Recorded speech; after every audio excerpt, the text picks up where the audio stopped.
on, please. No, please. Stop it. We're very busy up here.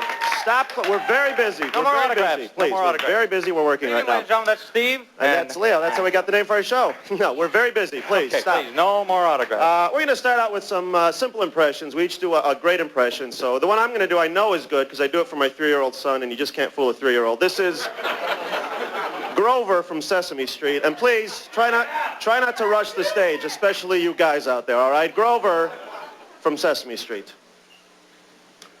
Would you like a peanut butter and jelly sandwich? Thank you very much. Thank you. Thank you. We're very busy up here. No autographs till after the show. All right, here's Leo's impression. Now, this is Leo's impression of Arnold Schwarzenegger buying a suit. This is Arnold Schwarzenegger buying a suit.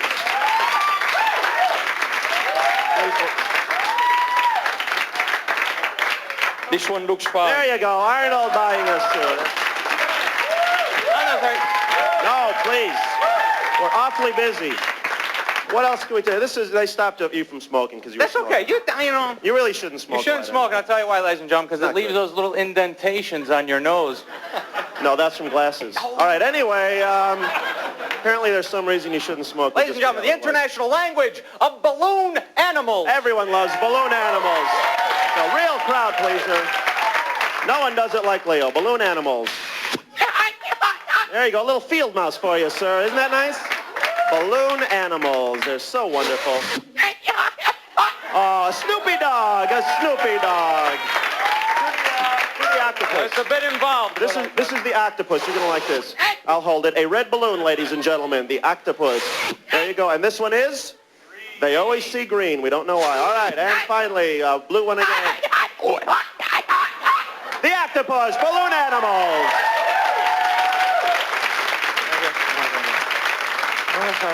Oh, isn't that wonderful?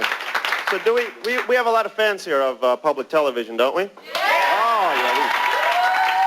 yeah. Never dreamed there could be that many. We're going to take you to public TV now, one of these how-to shows. A guy out of Boston, very popular, Bob Vila. Y'all familiar with Bob?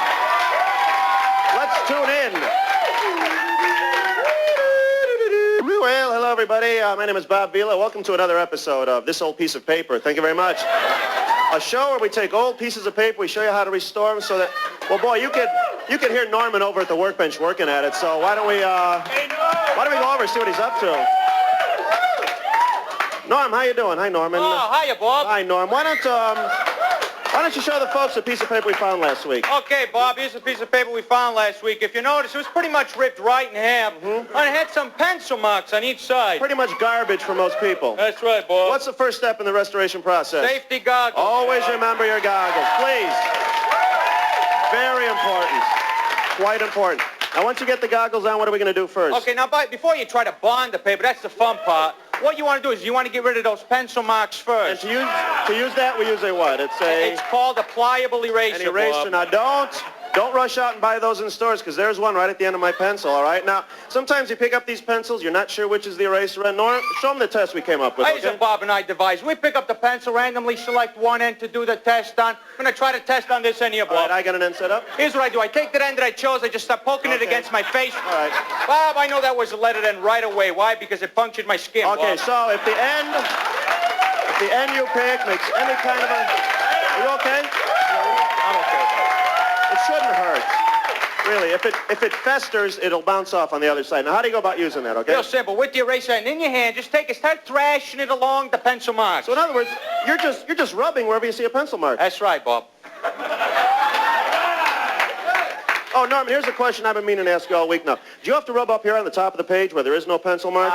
No, that'd be considered more like a waste of time. All right, don't even bother then, folks. Only when you see a pencil mark. Now, Norman's our professional contractor, but I'm going to show you, you don't have to be a pro and to do it. I'm going to get in here and try and do some erasing myself. There you go. Right there, Bob. We've been talking a lot. I'll just double check. There it is. Okay. Hey, for God's sake, watch your eyes, Bob. Come on. Sorry, I didn't realize. It's a lot easier than it looks here on TV. Don't be afraid. Now, Norman, did I do something wrong? Because now I'm getting all these brown speckly things. No, you didn't do anything wrong, Bob, because when you erase, they'll accumulate. They're called eraser shaving. What do you do with those? I just sort of brush them off to the side. Okay. They serve no purpose. You just get rid of those, huh? You don't save those for anything, huh? No, I don't. But, Okay. you know, I got a lot of contractor friends of mine who always kidding me. They're saying, hey, Norm, why don't you save those eraser shavings?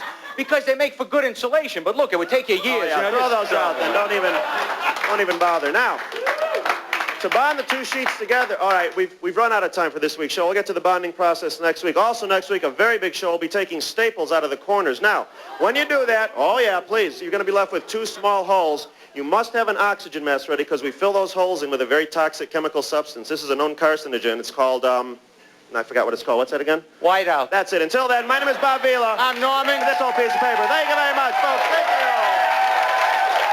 Stephen Thank you Leo, very much, kids. everybody. Stephen Thank Leo, you. and you can see them regularly at Catch a Rising Star in Chicago and at the Catch a Rising Star clubs all over the country. We'll be right back very, very, very soon.